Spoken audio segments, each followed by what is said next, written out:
রাহমাতুল লিল আলামিনের একজন সাহাবী নাম তার তালহা রাদিয়াল্লাহু তাআলা আনহু প্রতিদিন বিশ্বনবী মুহাম্মদুর রাসূলুল্লাহ সাল্লাল্লাহু আলাইহি ওয়াসাল্লামের পিছনে নামাজ আদায় করেন। হঠাৎ করে কয়েকদিন ধরিয়া তালহা রাদিয়াল্লাহু তাআলা আনহু নামাজ পড়বার জন্য মসজিদের মধ্যে যায় না। বিশ্বনবী মুহাম্মদুর রাসূলুল্লাহ সাল্লাল্লাহু আলাইহি ওয়াসাল্লাম তালহাকে না দেখিয়া সাহাবায়ে কেরামদেরকে জিজ্ঞাসা করলেন, রে সাহাবীরা, আমার সাহাবী তালহার কি হয়েছে? কিছুদিন ধরে আমি তালহাকে দেখতেছি না। সাহাবায়ে কেরাম বলে, ও রাহমাতুল লিল আলামিন, কয়েকদিন ধরিয়া তালহা নামাজ পড়বার জন্য মসজিদের মধ্যে আসে না। আল্লাহর পয়গম্বর বলল, তার কি হয়েছে? চলো তার বাড়িতে যাব, তার খবরটা নিব। আল্লাহর নবী রাহমাতুল লিল আলামিন প্রতিদিন ফজরের নামাজ আদায় করিয়া সাহাবায়ে কেরামদের দিকে মুখ করিয়ে বসতেন। রাহমাতুল লিল আলামিন সাহাবায়ে কেরামদেরকে জিজ্ঞাসা করতেন, কে নামাজ পড়বার জন্য মসজিদের মধ্যে আসে নাই? সাহাবায়ে কেরাম বলতো, ওমকে নামাজ পড়বার জন্য মসজিদের মধ্যে আসে নাই। বিশ্বনবী মুহাম্মদুর রাসূলুল্লাহ সাল্লাল্লাহু আলাইহি ওয়াসাল্লাম মনে মনে ভাবতেন, নিশ্চয়ই তার কোনো সমস্যা হয়েছে, আর সমস্যা না হলে সে নামাজ পড়বার জন্য কেন আসে নাই? আল্লাহ নবী রাহমাতুল লিল আলামিন তার খোঁজখবর নেওয়ার জন্য চলিয়া যাইতেন। এই জন্যই তো ফজরের নামাজের পরে সুন্নাত হিসাবে আমরা আমাদের মুসল্লিদের দিকে মুখ করিয়ে বসি, কিন্তু আমাদের দুর্বলতা হলো আমরা খোঁজ খবর নেই না।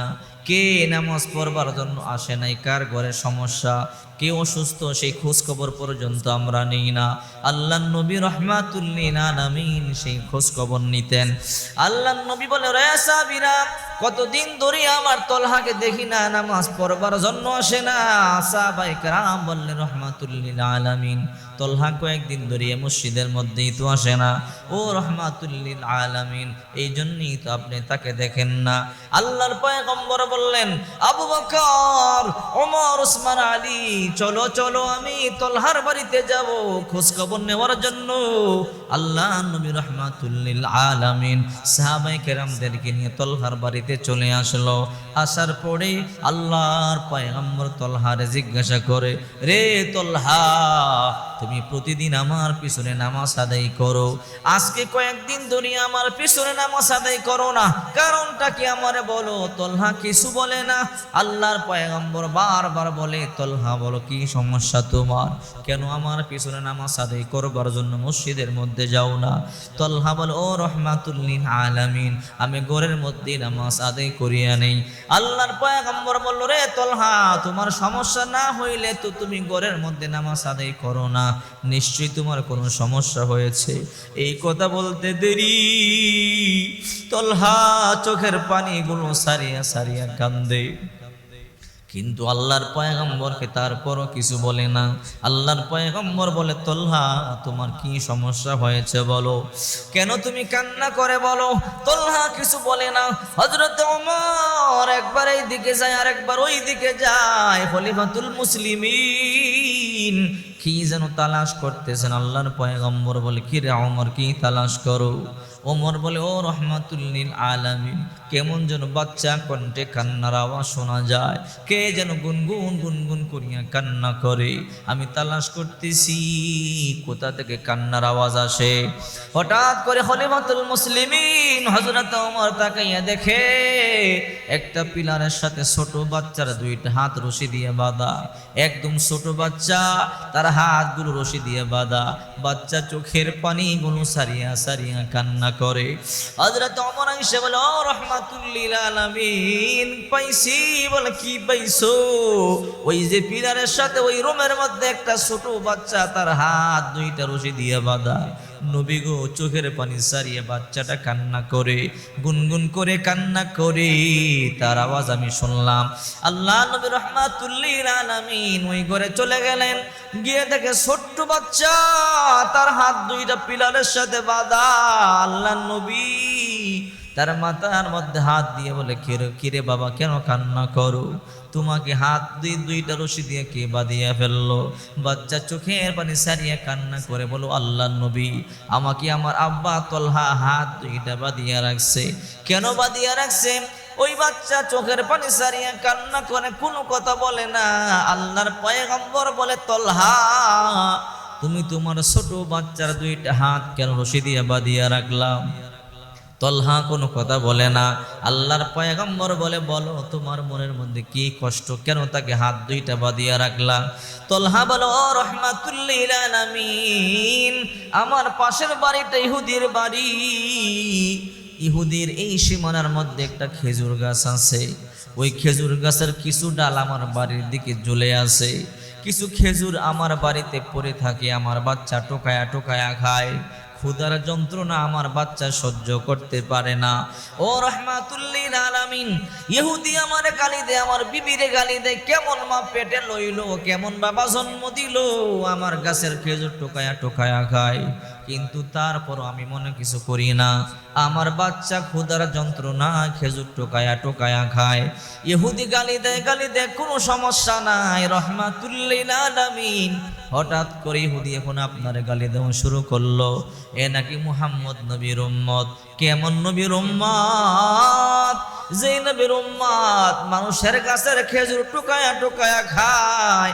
ও রাহমাতুল লিল আলামিন, যখন আপনারে গালি দিয়েছে সহ্য করতে পারি নাই। নবী গো, আমারে গালি দেয় সহ্য করতে পারি, আমার বিবিরে গালি দেয় সহ্য করতে পারি, আমার মারে গালি দেয় সহ্য করতে পারি, আমার বাবার গালি দেয় সহ্য করতে পারি। যখন আপনারা গালি দেয় সহ্য করতে পারি না, তাই বাচ্চাটার হাত দুইটা রশি দিয়ে বাঁধেছি, আর বাচ্চারা বলেছি সাবধান, কোনোদিন যাবি না আমার নবীরে যেই জায়গায় গেলে গালি দেয় সেই জায়গার মধ্যে যাবি না। আমার গালি দেখ, আমার কোনো আপত্তি নেই, আমার বাবারে গালি দেয় কোনো আপত্তি নাই, আমার মায়ের গালি দেয় কোনো আপত্তি নাই, আমার বাবারে গালি দেয় কোনো সমস্যা নাই, কিন্তু আমার নবীরে গালি দিলে আমি সহ্য করতে পারবো না। রে সন্তান আমার, প্রয়োজনে আমি তোরে মারিয়া ফেলতে পারবো, এরপর পয়গম্বরের গালি শোনাইতে পারবো না। ওগো রহমতের নবী, এই জন্য বাচ্চাটাকে রশি দিয়ে বাঁধিয়ে রাখলাম যেন গাছ তোলার মধ্যে না যায়, খেজুর টোকায়া না খায়। ইহুদি আপনার গালি দিবে আমি সহ্য করতে পারি না। আল্লাহ নবী চোখের পানিগুলো সারিয়া কান্না করিয়া দিলেন। রহমতের নবী মসজিদের মধ্যে গিয়া বলে, রে সাবিরা, ইহুদির এই খেজুর গাছটা আমার কে কে নিয়ে দিতে পারবা? আমি ওয়াদা দিলাম আল্লাহ তাআলা তাকে জান্নাতে খেজুরের বাগান দান করবে। ওই মজলিসের মধ্যে হযরত ওসমান রাদিয়াল্লাহু তাআলা আনহু ছিলেন। হযরত ওসমান রাদিয়াল্লাহু তাআলা আনহু আস্তে করিয়া বের হয়ে গেছে, দৌড়াইয়া ইহুদির বাড়িতে গিয়া বলে, ইহুদি ভাই, তোমার ওই খেজুর গাছটা আমার কাছে বিক্রি করবা কিনা বলো। ইহুদি বলে, না তোমার কাছে বিক্রি করব না। হযরতে ওসমান রাদিয়াল্লাহু তাআলা আনহু বলে, তোমার খেজুর গাছটা আমার দয়াল নবী রাহমাতুল লিল আলামিন বড় পছন্দ করছে। ইহুদি মনে মনে চিন্তা করে, আহারে আল্লাহর নবী মুহাম্মদ, মুসলমানদের নবী, ওসমানের নবী মুহাম্মদ খেজুর গাছ পছন্দ করছে, আর মুহাম্মদকে তার সাহাবীরা জীবন থেকে বেশি ভালোবাসে। আমি যতই দাম চাই ওসমান জীবন দিয়ে হলো খেজুর গাছটা কিনিয়ে দিবে। ইহুদি এইবার চিন্তা করে মোটা অঙ্কের দাম চাবো। ওসমান বলে, রে ইহুদি, এই খেজুর গাছটার বদলে একটা খেজুর গাছ দিব, দিবানি? বলে না। দুইটা দিব, দিবা? বলে না। পাঁচটা দিব না, 10টা দিব না? ইহুদি বলে, ওসমান আমি বিক্রি করব না। ওসমান মনে মনে ভাবে, তুমি যা চাইবা তোমাকে তাই দিয়ে হলো খেজুর গাছটা আমি কিনিয়ে নিব। এইবার ইহুদি বলে, রে ওসমান আমি বিক্রি করব না। ওসমান বলে, ইহুদি প্রয়োজনে একটা খেজুর গাছ আমারে দিবা, আমি তোমার 20টা খেজুর গাছ দিব। ইহুদি কই, ওসমান না রে না, আমি তোমার কাছে বিক্রি করব না। ওসমান বলে, রে ইহুদি আমার একটা দামি খেজুরের বাগান আছে, গোটা বাগানটাই তোমার আমি দিয়ে দিব, একটা খেজুর গাছ আমারে দিয়ে দাও। ইহুদি এবার খুশি হইয়া বলে, সত্যি বলছো? ওসমান বলে, মুসলমান কোনোদিন মিথ্যা কথা বলতে পারে না। রে ইহুদি, তোমার খেজুর গাছটা আমারে দিয়া দাও, একটা বাগান তোমারে দিয়া দিব। এইবার ইহুদি বলে, ওসমান কথা কাজে ঠিক রাখো, তোমারে আমি একটা গাছ দিয়া দিলাম, বাগান আমারে দিয়া দাও। ওসমান বলে, যাও যাও, বাগানটা তোমার আমি দিয়া দিলাম। হযরত ওসমান দৌড়াইয়া মসজিদের মধ্যে গিয়া দেখে এখনো আল্লাহর পয়গম্বর রাহমাতুল লিল আলামিন সেই কথাই বলতেছে, তোমরা কারা পারবা খেজুর গাছটা কিনিয়ে দিতে, জান্নাতের মধ্যে বাগান পাইবা। ওসমান রাদিয়াল্লাহু তাআলা আনহু দাঁড়াইয়া বলো, রহমতের নবী, ওই খেজুর গাছটা আমি কিনে ফেলেছি, ও রহমতের নবী। আল্লাহর পয়গম্বর বলে, ওসমান কিসের বিনিময়ে কিনেছো? ও রাহমাতুল লিল আলামিন, একটা খেজুরের বাগানের বিনিময়ে সেই খেজুর গাছটা আমি কিনেছি। আল্লাহর পয়গম্বর বলে, ওসমান একটা খেজুর গাছ কিনতে গিয়া তুমি একটা বাগান বিক্রি করে দিয়েছো, একটা বাগান তারে দিয়ে দিয়েছো। রে ওসমান, সাক্ষী থাকো, আমি পয়গম্বর ওয়াদা দিলাম, কিয়ামতের ময়দানে আল্লাহ তাআলা জান্নাতে তোমাকে খেজুর গাছের বাগানের মালিক বানাইয়া দিবে। আল্লাহর নবী চোখের পানি মুছে ফেললেন। আল্লাহর নবী বলে, সাহাবীরা চলো, আমার তালহার বাড়িতে চলো। আল্লাহর নবী সাহাবায়ে কেরামদেরকে নিয়ে তালহার বাড়িতে গিয়া তলহার ছোট্ট সন্তানের হাতের বাঁধনগুলো খুলে দিলেন। আর ছোট্ট সন্তানরে নবী চোখের পানি মুছিয়া বলে, আয়, আমি এতিম নবী, আমার আব্বারে আমি দেখি নাই, আমি আমার মায়ের দেখি নাই। যখন কেউ চোখের পানিগুলো সারিয়া কান্না করে, আমি নবী সহ্য করতে পারি না। এই খেজুর গাছটা তোরে আমি দান করিয়া দিলাম, যত খেজুর লাগে তুই খা, মন ভরিয়া খেজুর খা। ছোট্ট শিশু খেজুর গাছের নিচে গিয়ে খেজুর খায় আর রাহমাতুল লিল আলামিন দিকে তাকাইয়া থাকে। আল্লাহর পয়গম্বর বলে, কি রে, কেন তাকাইয়া রইলি? বলে, নবী, খেজুর গাছটা আপনি কেন কিনিয়া দিলেন? বলে, কেন? বলে, ও রাহমাতুল লিল আলামিন, আপনি তো বড় কষ্ট করলেন নবী গো, আমি আপনারে বড় ভালোবাসি, বড় মোহাব্বত করি। আমার আল্লাহ যেন আপনার সম্মান আরো ইজ্জত আরো বাড়াইয়া দেয়, আমি আল্লাহর কাছে সেই দোয়া করি। চিন্তা করে দেখেন সাহাবায়ে কেরাম বিশ্বনবী মুহাম্মদুর রাসূলুল্লাহ সাল্লাল্লাহু আলাইহি ওয়াসাল্লামকে কেমন ভালোবাসতো। সাহাবায়ে কেরাম বিশ্বনবী মুহাম্মদুর রাসূলুল্লাহ সাল্লাল্লাহু আলাইহি ওয়াসাল্লামকে জীবন থেকে বেশি ভালোবাসতো। এই জন্য আপনার আমার নবী রাহমাতুল লিল আলামিন বলেন, লা ইউমিনু আহাদুকুম হাত্তা কুনা হাব্বা ইলাইহি মিন ওয়ালিদিহি ওয়া ওয়ালাদিহি ওয়ান নাসি আজমাইন। তোমরা ততক্ষণ পর্যন্ত পরিপূর্ণ মুমিন হতে পারবে না যতক্ষণ পর্যন্ত তোমাদের মা বাবা ভাই বোন সন্তান সন্ততি এমনকি গোটা পৃথিবীর মানুষ থেকে আমি নবীকে ভালো না বাসবা। আরেকটা ঘটনা শুনলে আশ্চর্য হয়ে যাবেন। একজন সাহাবী বাড়িতে দেয়াল দিবে, কিন্তু ইহুদির খেজুর গাছের জন্য দেয়াল দিতে পারে না। আল্লাহর নবীর কাছে এসে বলে, ও রহমতের নবী, আমি দেয়াল দিব, কিন্তু ইহুদির খেজুর গাছের জন্য দেয়াল দিতে পারি না। নবী গো, আপনি বললে হয়তো ইহুদি খেজুর গাছটা আমাকে দান করিয়ে দিতে পারে। আল্লাহর পয়গম্বর ইহুদির কাছে গিয়ে বলে, ইহুদি, এই খেজুর গাছটা আমার সাহাবীকে দিয়ে দাও। ইহুদি বলে, না। আল্লাহর পয়গম্বর বলে, তোমাকে একটা খেজুর গাছ দেওয়া হবে। ওই ইহুদি বলে, না রে মুহাম্মদ, না। ইহুদির আল্লাহর পয়গম্বর বলে, ইহুদি, যদি তুমি একটা খেজুর গাছ আমার সাহাবীরে দিয়ে দাও, আল্লাহ তোমাকে জান্নাতে খেজুর গাছের বাগান দিবে। ইহুদি বলে, না মুহাম্মদ, আমার বাকি দরকার নাই, আমার খেজুর গাছ খেজুর ধরে খেজুর খাই নগদ, এইটাই আমার চলবে, বাকি আমি চাই না। আল্লাহর পয়গম্বর সাহাবায়ে কেরামদেরকে বললেন, রে সাহাবীরা, এই খেজুর গাছটাকে কিনিয়ে দিতে পারবা? আবু দাহদা রাদিয়াল্লাহু তাআলা আনহু দৌড়ে ইহুদির কাছে গেল। রে ইহুদি, বল কত টাকা হইলে বিক্রি করবি? ইহুদি বলে, আবু দাহদা, খেজুর গাছ কিনবা? বলে, হ্যাঁ কিনবো।